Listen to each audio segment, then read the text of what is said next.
Esta mañana tuve la oportunidad de platicar con dos especialistas sobre la posibilidad de que se produzca una cuarta ola de COVID en México.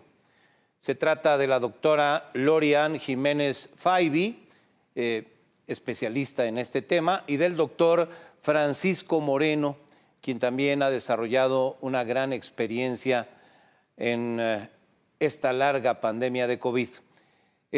La conversación se dio en el foro Midpoint del financiero Bloomberg, titulado ¿Viene una cuarta ola? También hablamos, por cierto, de la nueva variante Omicron y de la efectividad de las vacunas, así como de la posibilidad de mezclar unas con otras. Le invito a escuchar parte de esta conversación. ¿Qué hicimos bien como país, como sector salud, como autoridades sanitarias? ¿Qué hicimos bien y qué hicimos mal en el tema de la pandemia en 2021? Lori, empezamos con usted. Sí, muchas gracias. Pues creo que lamentablemente se han hecho muchas cosas mal. Es decir, desde el inicio de la pandemia, creo que el problema se abordó de la forma equivocada.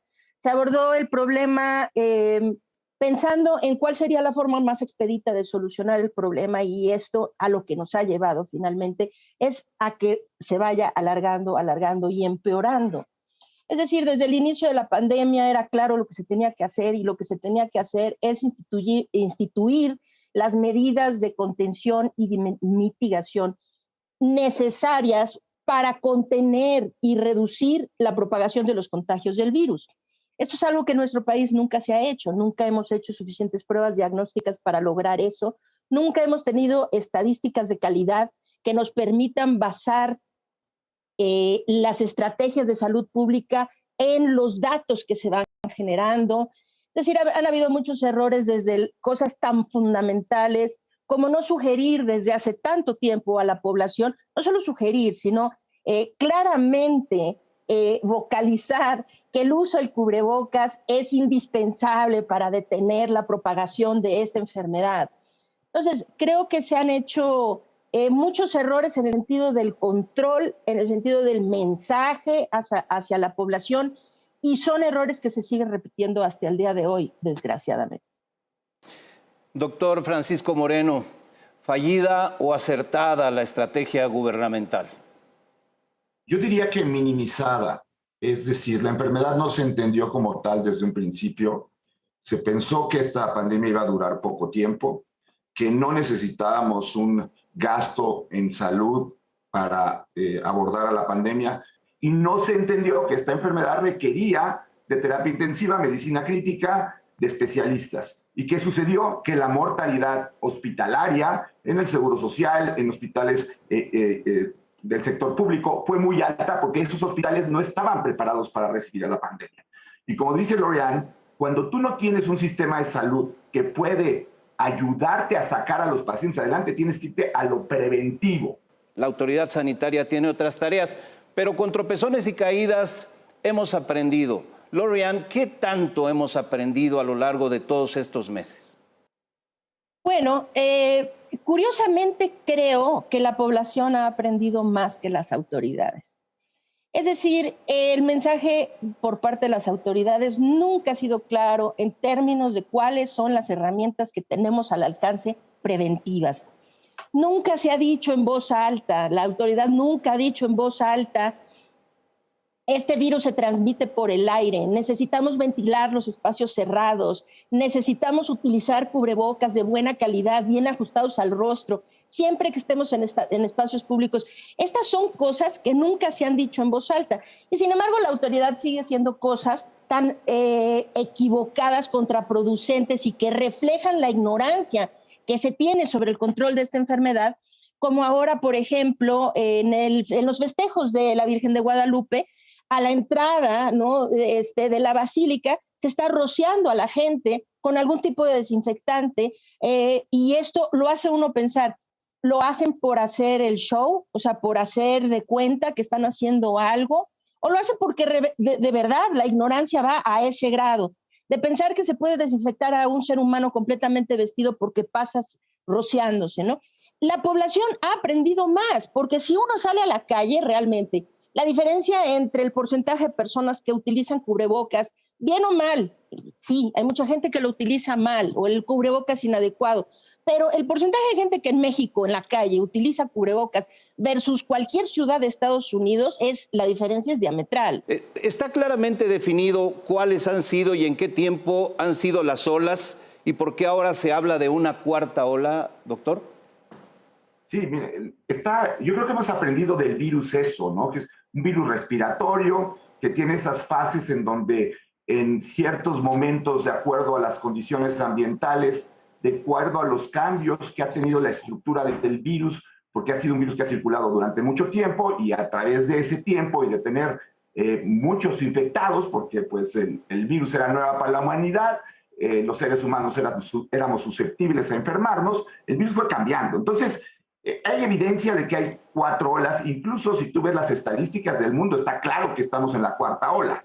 México tuvo un pico muy grande de la variante Delta en los meses de julio, agosto, y eso hizo que entráramos en una parte de un valle en donde ya en estos días, y me ha llamado un poco la atención que la autoridad siga mostrando números bajos de nuevos contagios cuando pues uno que ve pacientes y que recibe mensajes de pacientes, sobre todo durante esta última semana, ha aumentado muchísimo el número de casos nuevos de personas que te dicen estoy con COVID.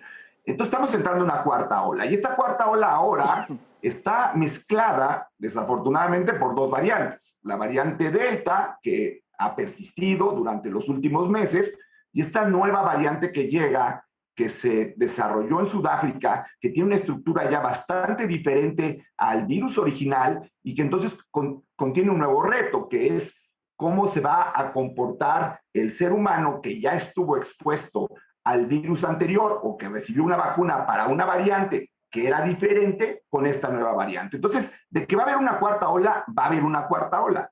Y no es por ser pesimista, se está viendo ya en el mundo. Siempre ha sido América lo último que ocurre. La epidemia empezó en China, pasó a Asia, Europa, llegó a América, y en lugar de ser América los que más pudieran haber aprendido de los otros países, parecería que somos los que siempre pensamos que no va a pasar. Y ahora está sucediendo lo mismo. Parecería que no va a tener esta 4ª ola, sí la vamos a tener. Debo preguntar en primera instancia, doctor Moreno, ¿ha sido acertada, ha sido mala, ha sido regular la estrategia de vacunación del gobierno, la campaña de vacunación totalmente en manos del gobierno, lo cual implica que tenemos que aplicarnos la vacuna al ritmo que nos toca el gobierno? Aciertos y errores, Francisco.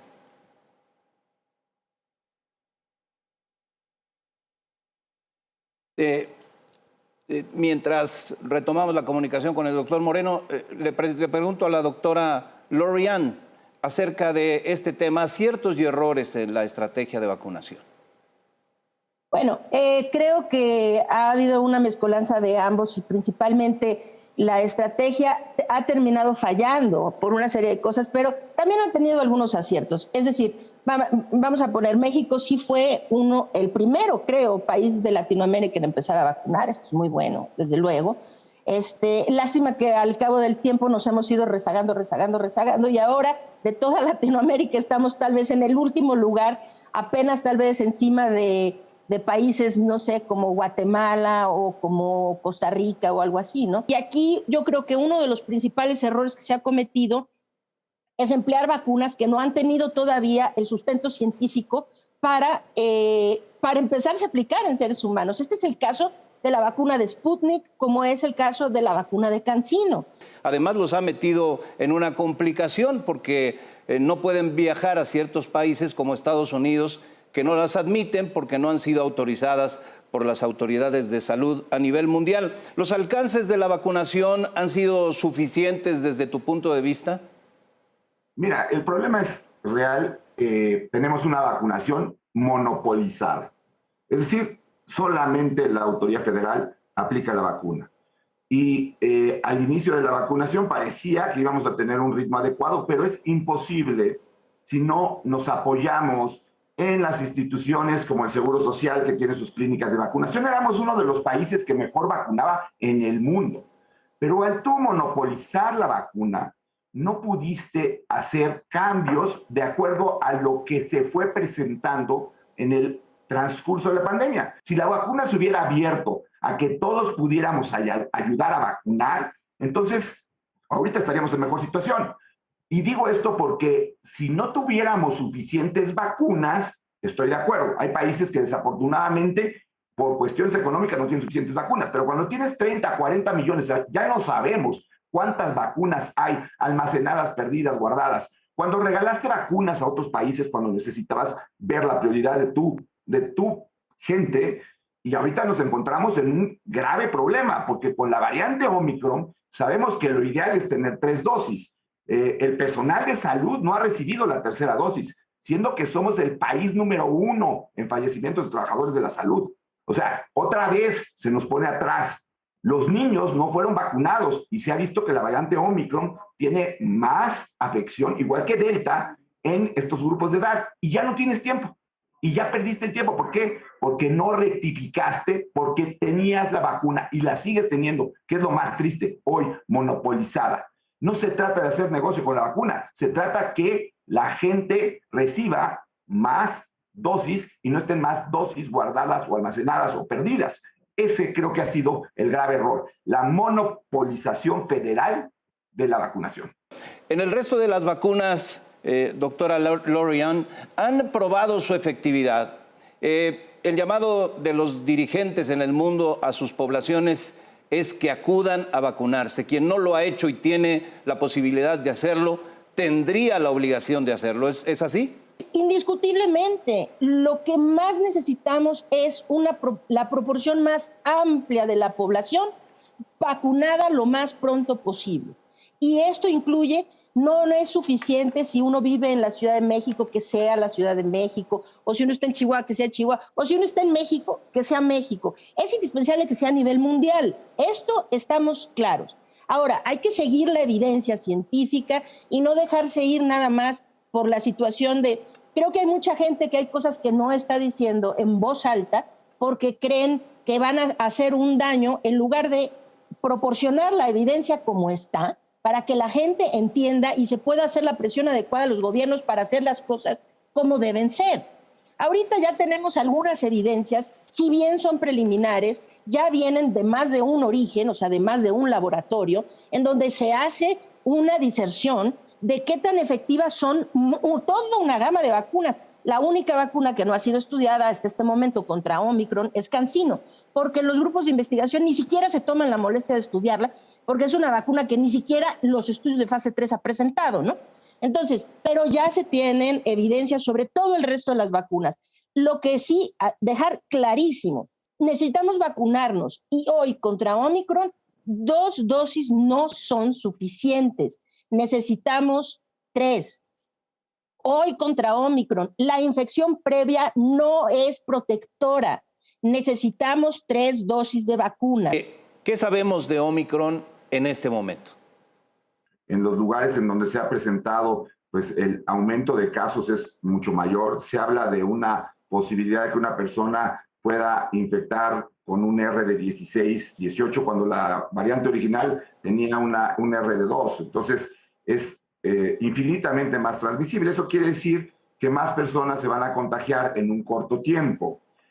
También sabemos lo que comentaba Lorian, que la inmunidad previa a otras variantes no te asegura que puedas tener una reinfección. Las reinfecciones son mucho más comunes con la variante Omicron que con variantes anteriores. Pero en el número de casos, si tienes un número altísimo de infecciones, como se está viendo cada día de nuevas infecciones, desafortunadamente vas a tener un grupo que sí va a tener una mala evolución y eso puede saturar los sistemas de salud. Por eso también es importante que entendamos que aunque esto no sea una variante que sea tan agresiva, que pueda ser una variante que sea mucho más benigna, pues hay 2 cosas que no sabemos. 1, primero corroborar eso, y 2, entender que el número de casos nuevos diarios, si es muy alto, va a haber un grupo pequeño, pero que cada vez va a ser mayor por el número de casos nuevos que va a requerir hospitalización o que va a requerir atención médica más sofisticada. Y la otra cosa que también preocupa, hemos aprendido algo con esta enfermedad, que hay la fase aguda y hay el COVID largo. Y no sabemos si esta variante también se va a asociar a este COVID largo que ha afectado a cientos de miles de personas. Entonces, estas cuestiones son las que preocupan y por eso es la misión de nosotros decir, hay que seguirse cuidando, hay que vacunarse y hay que seguirse cuidando, porque mientras más vacunado estás, más te cuidas, más sumas barreras de protección para que no te enfermes de una manera muy leve y no tengas una evolución desagradable. ¿Hay una estimación más o menos cierta, Lori-Ann, de cuándo podríamos estar enfrentando en México una cuarta ola de COVID? Ojalá que pasen las fiestas decembrinas y que el pico de Ómicron se venga después. Y ahorita las estimaciones son, como dije, muy difícil decir y todo, pero tal vez estaríamos hablando de finales de enero. Sí. Mi recomendación a la población es, mejor tomemos las cosas con mucha cautela y no participemos en esos eventos en donde vas a tener mayor riesgo de contagiarte. Veo y percibo cierta angustia en la gente ante la posibilidad de un nuevo confinamiento. Hay que entender lo siguiente. Si la estrategia para controlar la pandemia es una estrategia efectiva, nunca tendríamos que estar confinados, nunca tendríamos que volver a los confinamientos. Los confinamientos son lo más indeseable que nos puede pasar. Cuestan demasiado, pero no solo en dinero, cuestan en dinero, en angustia, en escolaridad, en actividades culturales, educativas, en salud y, ojo, nos cuestan carísimo, pero nunca resuelven el problema. Los confinamientos son una medida de emergencia de última instancia ante la posibilidad de que miles de personas mueran muy pronto. Enseguida, accidentes viales por exceso de